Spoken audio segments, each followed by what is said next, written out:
UP ਦੇ ਵਿੱਚ ਸੋਨਮ ਤੇ 3 ਹਮਲਾਵਰ ਗ੍ਰਿਫਤਾਰ ਕੀਤੇ ਗਏ ਨੇ। ਮੇਘਾਲਿਆ ਹਨੀਮੂਨ ਮਨਾਉਣ ਗਏ ਸੀ ਪਤੀ ਪਤਨੀ। ਮੇਘਾਲਿਆ ਡੀਜੀਪੀ ਨੇ ਪਤਨੀ ਦੇ ਮੁਲਜ਼ਮ ਹੋਣ ਬਾਰੇ ਖੁਲਾਸਾ ਕੀਤਾ। ਪਤਨੀ ਸੋਨਮ ਤੇ ਸੁਪਾਰੀ ਦੇ ਕੇ ਕਤਲ ਕਰਾਉਣ ਦਾ ਇਲਜ਼ਾਮ ਲੱਗਿਆ ਹੈ।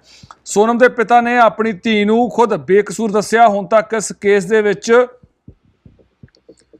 ਕਈ ਚੀਜ਼ਾਂ ਜਿਹੜੀਆਂ ਨਿਕਲਦੀਆਂ ਸਾਹਮਣੇ ਆਈਆਂ ਨੇ। 20 ਮਈ ਨੂੰ ਇੰਦੌਰ ਦੇ ਟਰਾਂਸਪੋਰਟ ਕਾਰੋਬਾਰੀ ਰਾਜਾ ਰਘੁਵੰਸ਼ੀ ਪਤਨੀ ਸੋਨਮ ਨਾਲ ਹਨੀਮੂਨ ਤੇ ਮੇਘਾਲਿਆ ਗਏ ਸਨ। 22 ਮਈ ਨੂੰ ਇਹ ਜੋੜਾ ਸਹੁਰੇ ਪਰਿਵਾਰ ਤੋਂ ਜਾਂ ਸਹੁਰੇ ਪਰਿਵਾਰ ਲਈ ਰਵਾਨਾ ਹੋਇਆ ਸੀ ਤੇ ਸ਼ਿਲਾਂਗ ਦੇ ਸਾਗਰ ਸੇਨ ਸਮਾਲ ਤੋਂ 4 ਦਿਨਾਂ ਲਈ ਇੱਕ ਬਾਈਕ ਕਿਰਾਏ ਤੇ ਲਈ ਸੀ। 22 ਮਈ ਸ਼ਾਮ ਨੂੰ ਇਹ ਜੋੜਾ ਮਾਵਲ ਖੇਤ ਪਿੰਡ ਦੇ ਵਿੱਚ ਘੁੰਮਦਾ ਰਿਹਾ। ਇੱਕ ਗਾਈਡ ਦੀ ਮਦਦ ਨਾਲ ਉਹ ਨੌਗਰੀਆਤ ਪਿੰਡ ਦੇ ਡਬਲ ਡੈਕਰ ਪੁਲ ਵੱਲ ਵਧੇ। 23 ਮਈ ਨੂੰ ਪਿੰਡ ਦੇ ਮੁਖੀ ਨੇ ਪੁਲਿਸ ਨੂੰ ਸੂਚਿਤ ਕੀਤਾ ਕਿ ਗੋਲਡਨ ਪਾਈਨਸ ਢਾਬੇ ਦੇ ਨੇੜੇ ਚਾਬੀਆਂ ਵਾਲੀ ਇੱਕ ਲਵਾਰਿਸ ਬਾਈਕ ਖੜੀ ਹੈ। 24 ਮਈ ਨੂੰ ਜੋੜੇ ਦਾ ਪਰਿਵਾਰ ਨਾਲ ਸੰਪਰਕ ਟੁੱਟਿਆ। ਪਰਿਵਾਰ ਨੇ ਗੂਗਲ ਤੇ ਖੋਜ ਕੀਤੀ। ਉਸ ਵਿਅਕਤੀ ਬਾਰੇ ਜਾਣਕਾਰੀ ਮਿਲੀ ਜਿਸ ਨੇ ਬਾਈਕ ਕਿਰਾਏ ਤੇ ਦਿੱਤੀ ਸੀ। 27 ਮਈ ਮੰਤਰੀ ਕੈਲਾਸ਼ ਵਿਜੇ ਵਰਗੀਆ ਨੇ ਗ੍ਰਹਿ ਮੰਤਰੀ ਅਮਿਤ ਸ਼ਾਹ ਨੂੰ ਸੂਚਿਤ ਕੀਤਾ। ਮੁੱਖ ਮੰਤਰੀ ਡਾਕਟਰ ਯਾਦਵ ਨੇ ਮੇਘਾਲਿਆ ਦੇ ਮੁੱਖ ਮੰਤਰੀ ਨਾਲ ਗੱਲਬਾਤ ਕੀਤੀ। 27 ਮਈ ਨੂੰ ਸ਼ਾਮ ਨੂੰ ਪੁਲਿਸ ਦੀ ਤਲਾਸ਼ੀ ਦੌਰਾਨ ਪਹਾੜੀ ਖੇਤਰ ਵਿੱਚ 2 ਬੈਗ ਮਿਲੇ। ਇਹ ਬੈਗ ਬਾਈਕ ਤੋਂ ਕੁਝ ਦੂਰੀ ਤੇ ਖੱਡ ਵਿੱਚ ਡਿੱਗੇ ਪਏ ਸਨ। 28 ਮਈ ਨੂੰ ਸੰਸਦ ਮੈਂਬਰ ਸ਼ੰਕਰ ਲਾਲਵਾਨੀ ਨੇ ਸ਼ਿਲਾਂਗ ਵਿੱਚ ਪੁਲਿਸ ਅਧਿਕਾਰੀਆਂ ਨਾਲ ਮੁਲਾਕਾਤ ਕੀਤੀ। 29 ਮਈ ਨੂੰ ਭਾਰੀ ਬਾਰਿਸ਼ ਕਾਰਨ ਤਲਾਸ਼ੀ ਰੋਕਣੀ ਪਈ। 30 ਮਈ ਨੂੰ ਸਵੇਰੇ ਫਿਰ ਤੋਂ ਤਲਾਸ਼ੀ ਸ਼ੁਰੂ ਕੀਤੀ ਗਈ। ਦੇਰ ਸ਼ਾਮ ਤੱਕ ਕੋਈ ਸੁਰਾਗ ਨਹੀਂ ਮਿਲਿਆ ਤੇ 31 ਨੂੰ ਬਾਰਿਸ਼ ਕਾਰਨ ਤਲਾਸ਼ੀ ਫਿਰ ਰੋਕਣੀ ਪਈ। 2 ਜੂਨ ਨੂੰ ਰਾਜਾ ਦੀ ਲਾਸ਼ ਇੱਕ ਡੂੰਘੀ ਖੱਡ 'ਚੋਂ ਮਿਲੀ ਹੈ ਤੇ ਪੋਸਟਮਾਰਟਮ ਰਿਪੋਰਟ ਵਿੱਚ ਪੁਸ਼ਟੀ ਹੋਈ ਕਿ ਰਾਜਾ ਦੀ ਹੱਤਿਆ ਦਰਖਤ ਕੱਟਣ ਵਾਲੇ ਹਥਿਆਰ ਨਾਲ ਕੀਤੀ ਗਈ। ਹਾਲਾਂਕਿ ਹੁਣ ਨਵੇਂ ਖੁਲਾਸੇ ਹੋ ਰਹੇ ਨੇ ਕਿ ਰਾਜਾ ਰਘੁਵੰਸ਼ੀ ਦੇ ਕਤਲ ਪਿੱਛੇ ਉਸ ਦੀ ਪਤਨੀ ਦਾ ਹੱਥ ਹੈ। ਤਾਂ ਹੋਟਲ ਦੇ ਬਾਹਰ ਰਾਜਾ ਸੋਨਮ ਦੀ ਸੀਸੀਟੀਵੀ ਫੁਟੇਜ ਵੀ ਸਾਹਮਣੇ ਆਈ ਹੈ ਤੇ ਮੁੱਖ ਮੰਤਰੀ ਡਾਕਟਰ ਮੋਹਨ ਯਾਦਵ ਨੇ ਕੇਂਦਰੀ ਗ੍ਰਹਿ ਮੰਤਰੀ ਅਮਿਤ ਸ਼ਾਹ ਨੂੰ ਸੀਬੀਆਈ ਜਾਂਚ ਦੀ ਸਿਫਾਰਿਸ਼ ਕੀਤੀ है।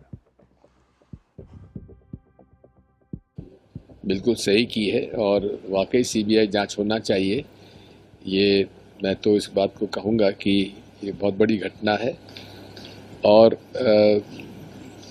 इस पर तत्काल सीबीआई की जांच के आदेश जबकि रिकमेंड किया है राज्य सरकार ने तो केंद्र सरकार को उसको स्वीकार कर लेना ही चाहिए। एक दूसरा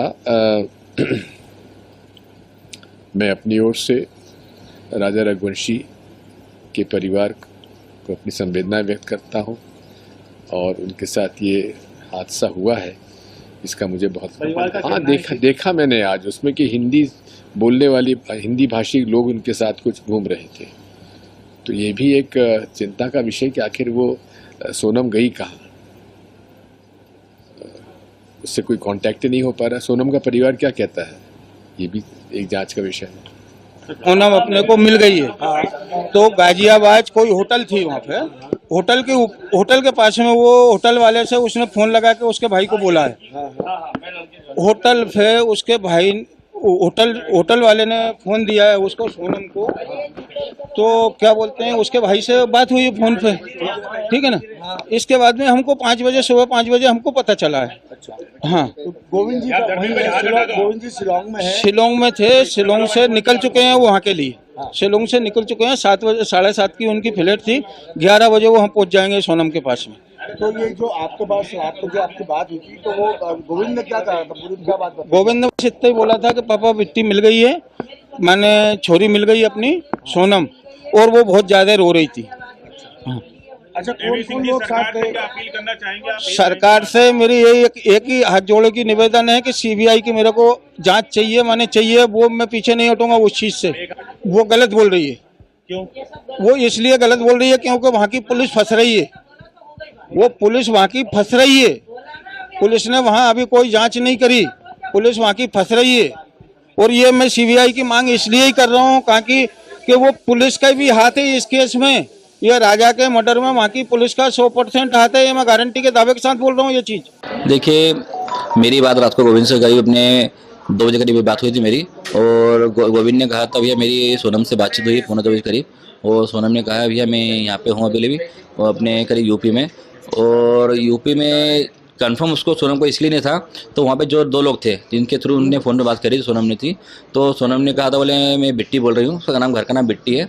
तो गोविंद ने कहा तू बिट्टी बोल रहे तो मुझे वीडियो कॉलिंग कर, मुझे कंफर्म कर पहले तो तू है तो कौन है दूसरा है। तो उसने जब सारी बातें वीडियो कॉलिंग पे करके क्लियर करी, फोटो दिखाई उसने, वीडियो कॉलिंग करी उसने, तो सोनम को समझ गया था वो। तो गोविंद बोले हाँ सोनम ही है ये। तो फिर हम लोगों ने वहाँ पे जैसे कि यूपी पुलिस जो है उनसे संपर्क करा, और संपर्क करके फिर उनको बताया गया सर वहाँ पे सोनम रघुवंशी जो है एक जंगल में अकेली खड़ी है, तो आप वहाँ पे चले जाइए और जाके वहाँ से उसको ले आइए। तो यूपी पुलिस वहाँ पे आना हुआ है और सोनम को सेफ लेके गई है वहाँ से।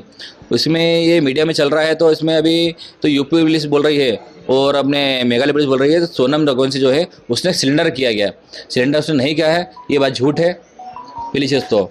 और अभी सोनम अभी आरोपी मानी नहीं गई है, उसमें जो आरोप लगाए गए अभी अलग गए हैं, जो 3 लोग अभी इंदौर में जो पकड़े गए हैं, जब तक सोनम रघुवंशी मुझसे नहीं बोल देगी जब तक हम लोग मानने को राजी नहीं बात को। सोनम रघुवंशी ने सुबह लगभग 3 बजे अपने परिजनों को फ़ोन किया और बताया कि वो बनारस गाजीपुर मुख्य मार्ग पर स्थित काशी ढाबे पर मौजूद हैं। ये जानकारी सोनम रघुवंशी के परिजनों ने इंदौर पुलिस को दी और इंदौर पुलिस ने यूपी पुलिस से संपर्क किया। इस जानकारी पर गाजीपुर पुलिस ने सोनम रघुवंशी को बरामद किया और उन्हें तत्काल हॉस्पिटल ले गए जहां उनकी मेडिकल जांच की गई। उसके बाद वन स्टॉप सेंटर पर सोनम रघुवंशी को भेजा गया है। मेघालय पुलिस भी इंदौर में मौजूद थी इसी केस के इन्वेस्टिगेशन के तहत, और वो इस समय गाजीपुर के रास्ते में है। जैसे ही वो वहाँ पहुँचते हैं कानूनी प्रक्रिया पूर्ण कर सोनम रघुवंशी को उन्हें हैंडओवर कर दिया जाएगा।